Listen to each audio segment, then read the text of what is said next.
एक ऐसी रेत की है जो इंसानों या किसी भी चीज को अपने अंदर खींचकर मार डालती है। लेकिन इस रेत में ऐसा क्या खास है और इसका रहस्य क्या है, आइए जानते हैं। तो कहानी की शुरुआत होती है समंदर के एक बेहद खूबसूरत और चमकीले बीच से, जहां दोस्तों का एक ग्रुप अपने कुछ क्लासमेट्स के साथ मिलकर कॉलेज खत्म होने की खुशी में एक धमाकेदार पार्टी मना रहे थे। चारों तरफ तेज म्यूजिक बज रहा था और सब के सब मौज मस्ती में पूरी तरह डूबे हुए थे। तभी अचानक दो लड़कों को समंदर की लहरों के पास से एक बहुत ही अजीबोगरीब और बड़ी सी चीज मिलती है, जिसे देखकर वे सभी उसका मजाक उड़ाते हैं और इसी मजाक में वे उस अंडे जैसी चीज को थोड़ा सा तोड़ देते हैं। उन्हें नहीं पता था कि यह चीज आखिर है क्या। अब इतनी मस्ती करने के बाद ये सभी दोस्त थक जाते हैं, इसीलिए वे सभी इधर उधर सो जाते हैं और जब सुबह होती है तो एक एक करके सभी की आंखें खुलती हैं और इन्हीं में से एक लड़की को देखते हैं जिनका नाम मार्शा होती है। वह वहाँ एक टेबल पर सो रही थी, लेकिन जब वह अपनी आंखें खोलती है तो उसे लगता है कि उसकी तबीयत खराब हो रही है। उसे उल्टी होने लगती है और सबको लगता है कि शायद रात में ज्यादा शराब पीने की वजह से ऐसा हो रहा है, लेकिन मार्शा को अंदर से बहुत अजीब महसूस हो रही थी। फिर हम वहाँ एक और लड़की को देखते हैं जिनका नाम कैली होती है,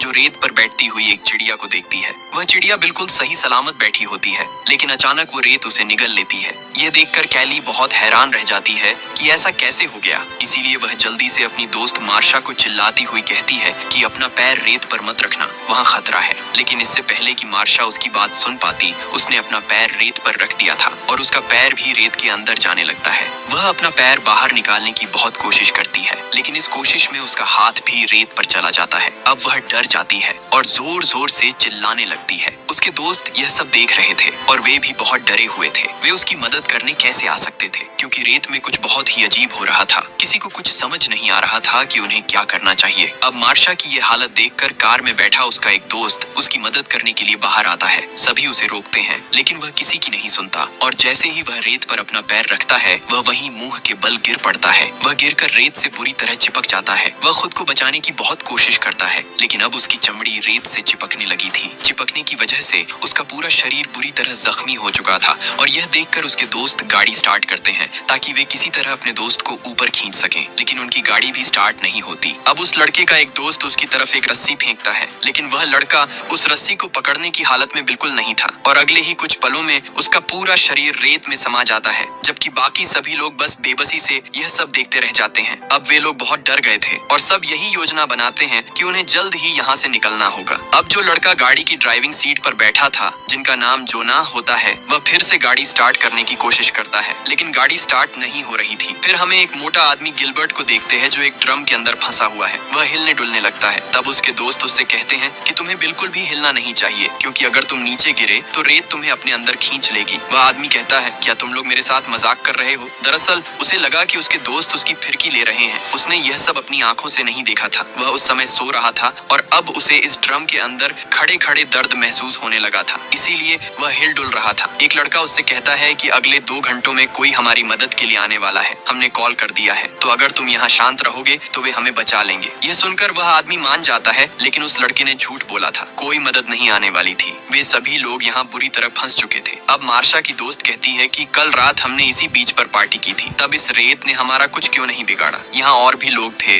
वे सब कहाँ गए? तब इन लोगों को समझ आता है कि वे सभी लोग रेत के अंदर जा चुके हैं और ये लोग इसलिए बच गए क्योंकि वे रेत के ऊपर किसी न किसी चीज पर सो रहे थे। अब वह मोटा आदमी फिर से चिल्लाने लगता है कि मैं सूरज की किरणों से जल रहा हूँ, इसलिए उसका दोस्त उसकी तरफ सनस्क्रीन फेंकता है और कहता है कि इसे लगा लो, इससे आराम मिलेगा। वह आदमी उसे लगाता है और उसे थोड़ी राहत मिलती है। तभी उन सभी की नजर उस चीज पर पड़ती है जो उन्हें रात में मिली थी और जिसे उन्होंने नुकसान पहुंचाया था। रात के अंधेरे में वे उस चीज के बारे में ज्यादा कुछ नहीं जान पाए थे, लेकिन अब सुबह के उजाले में उन्हें पता चलता है कि वह असल में एक अंडा था और उन्होंने उसे तोड़कर बहुत बड़ी गलती कर दी है। यानी उस अंडे के अंदर जो कुछ भी था वह अब बाहर आ चुका है और यह भी पूरी तरह संभव है कि उस अंडे के अंदर की वो चीज ही इस रेत में मिल गई है और अब वह उनका शिकार कर रही है। अब जोना को भी समझ आ जाता है कि ऐसे बैठे रहने से कुछ नहीं होगा, उन्हें खुद ही कुछ करना पड़ेगा। इसीलिए वह एक स्केटबोर्ड उठाता है और उस पर पैर रखकर टेबल के पास जाने की कोशिश करता है। अब जैसे ही वह टेबल के पास पहुंचता है, उसका बोर्ड फिसलने लगता है और उसका बैलेंस बैलेंस पूरी तरह बिगड़ जाता है। तभी रेत के अंदर से कोई चीज बाहर आती है और उसके पेट को छूने लगती है, लेकिन जोनाह हिम्मत नहीं हारता है और तुरंत टेबल पर चढ़ जाता है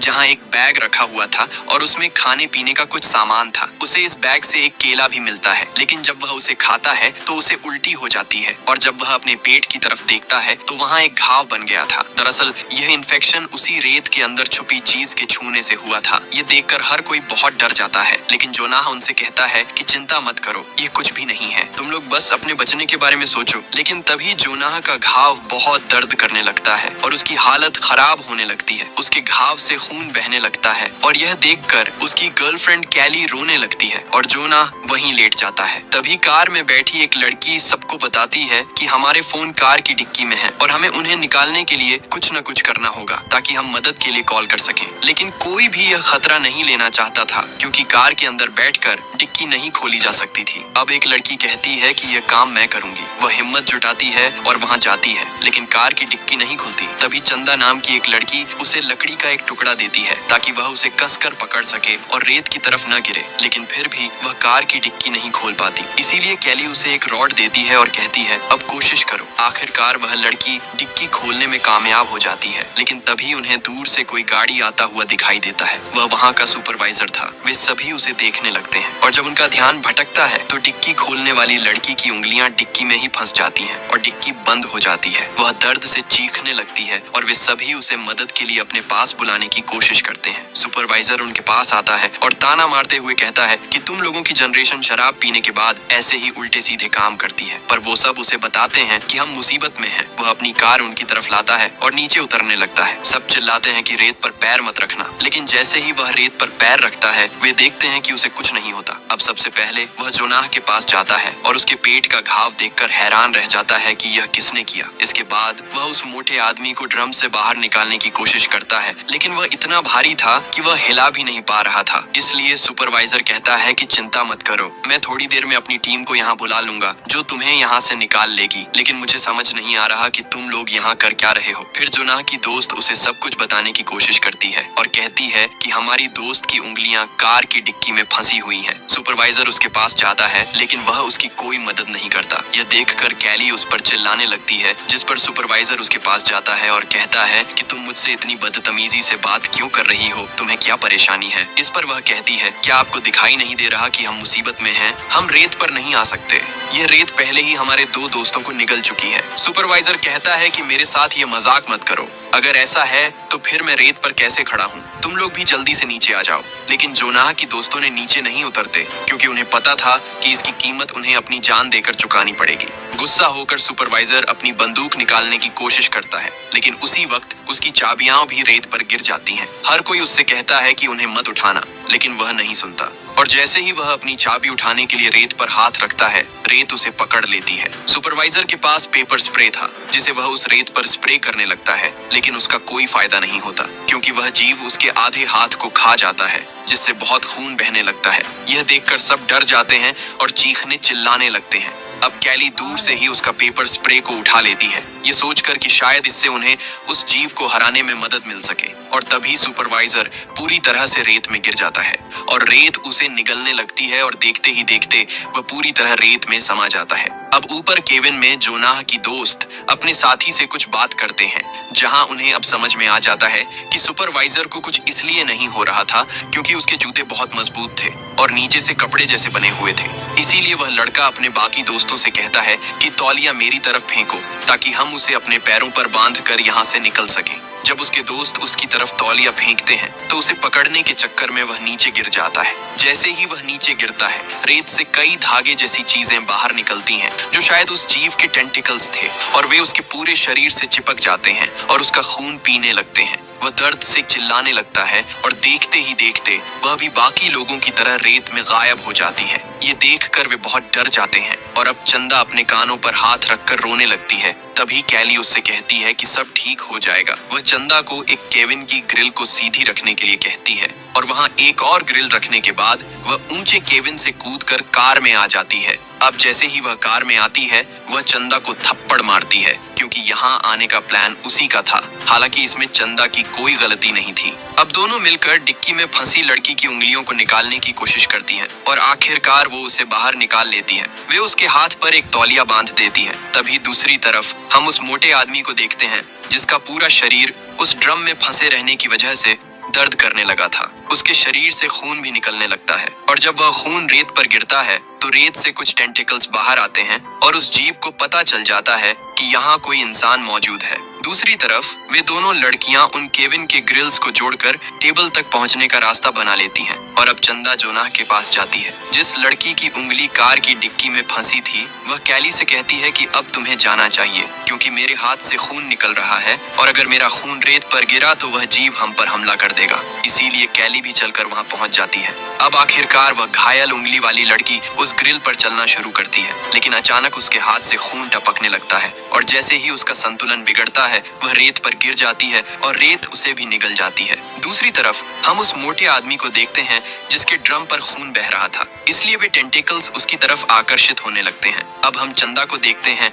जो अपने पैरों पर तौलिया बांधती है और उस रेत पर चलना शुरू कर देती है जहां उससे कुछ नहीं होता। वह जल्दी से सुपरवाइजर की कार पर चढ़ जाती है और यह देखकर वह मोटा आदमी भी बहुत खुश हो जाता है कि चलो अब हम यहाँ से निकल जाएंगे। लेकिन उसे नहीं पता था कि उन टेंटिकल्स ने नीचे से उसके ड्रम को पूरी तरह से खोखला कर दिया था और अब वे टेंटिकल्स काफी बड़े हो जाते हैं और अचानक उसके पूरे शरीर से लिपट जाते हैं। वे उसे नीचे खींच ले जाता है और वह भी मारा जाता है। अब यहाँ वह जीव बहुत बड़ा हो चुका था क्योंकि उसने कई लोगों को खा लिया था और अब उसके टेंटिकल्स भी बहुत ताकतवर हो गए थे। जिसके बाद वह जीव सुपरवाइजर की कार के पास आता है और उसे जोर जोर से हिलाने लगता है जिसकी वजह से चंदा का बैलेंस बिगड़ जाती है और वह कार के ऊपर गिरकर बेहोश हो जाती है। अब कैली बिल्कुल अकेली पड़ गई थी क्योंकि जो लोग जिंदा बचे थे उनकी हालत बहुत खराब थी। वह बहुत डर जाती है। अब रात हो चुकी है और रात होते ही चंदा को भी होश आ जाता है। वह धीरे धीरे खुद को संभालती है और अपनी चोट को सहलाते हुए उठती है। वह बिना वक्त गंवाए गाड़ी के ऊपर छानबीन शुरू करती है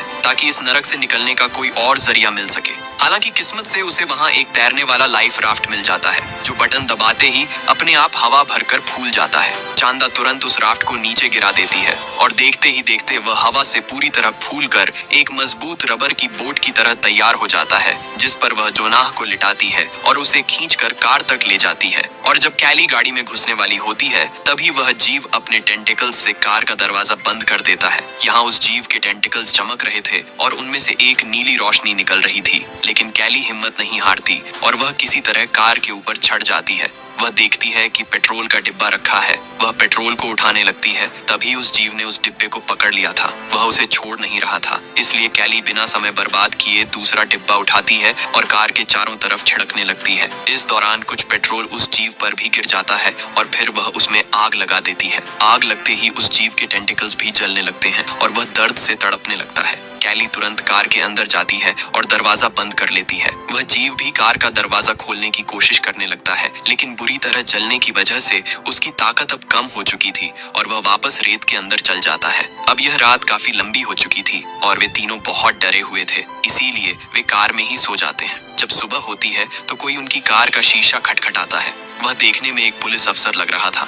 अब जब कैली बाहर आती है और रेत पर अपना पैर रखती है तो उसका पैर नहीं चिपकता। चंदा भी बाहर आती है और वे दोनों वहां से सुरक्षित निकल जाती हैं। दरअसल उन्हें लगा कि रात में जलने की वजह से वह जीव मर चुका है क्योंकि अब रेत में कोई हलचल नहीं थी और चारों तरफ शांति थी। लेकिन जोनाह के घाव बहुत गहरे थे जिसकी वजह से उसकी जान जा चुकी थी। तभी अंत में हमें एक बहुत ही हैरान कर देने वाली बात पता चलती है। असल में वह जीव अभी मरा नहीं था, वह बस खिसक कर समुद्र के पानी के अंदर चला गया था और वह सीधा शहर की तरफ जा रहा था, यानी उसका अगला शिकार अब पूरा शहर है। इसी के साथ ये कहानी यहीं खत्म हो जाती है। अगर ये कहानी आपको अच्छी लगी हो तो हमारे चैनल को लाइक और सब्सक्राइब जरूर कीजिएगा।